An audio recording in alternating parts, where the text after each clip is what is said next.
Okay, I've got an issue on my 2013 Hyundai Genesis 3.8 sedan where I've been leaking coolant, and it's been really difficult. I haven't been able to find the source of the leak visually with the engine running or with it not, because it's coming up from the back of the engine, and I have a lot torn apart right now so that I could get access. First thing I did is I took out the intake hose that goes to the throttle body that used to be right here.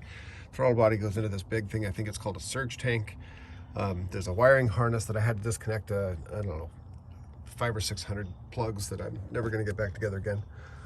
And I finally pulled that surge tank off so I could see what the hell is going on back here. Now this radiator hose goes to the thermostat, which is, well, trust me, it's there. Ah, there it is, this guy.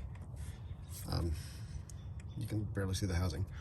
On the other side, there's another radiator hose that I've taken off, and it comes around to the back and hooks on to, let's see what we have here, this end of this big plumbing project.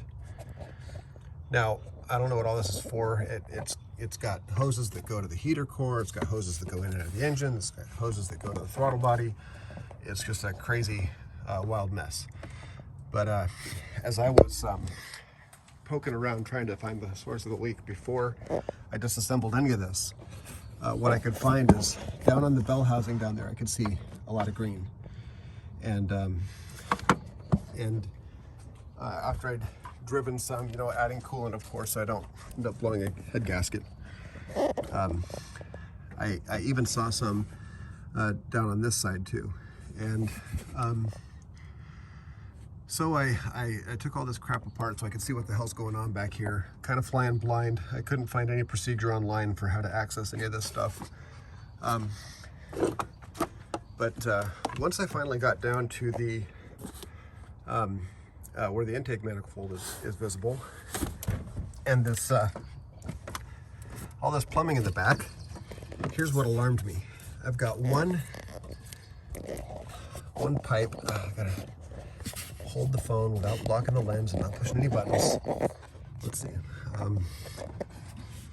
So I've got this one pipe here. It joins up with the thermostat over here.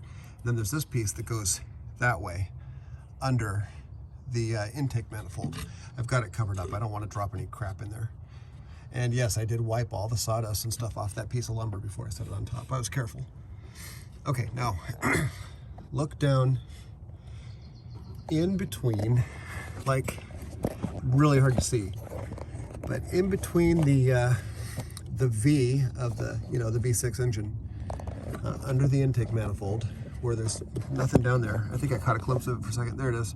There it is. There's a lake, a green lake. Look at that. Look at that crap. Now, to me, that means that this son of a bitch right here is leaking back there somewhere. And so I think I'm gonna have to take the fuel lines off, take off this intake manifold, and figure out how exactly the hell to replace whatever the hell that thing is. I love this car. It's a fantastic automobile. It feels luxurious. It's got plenty of power. It looks nice, and it's doing this to me. So I don't know. But that's that. Hopefully I'll get it fixed. I'll make another video when I see what happened back there.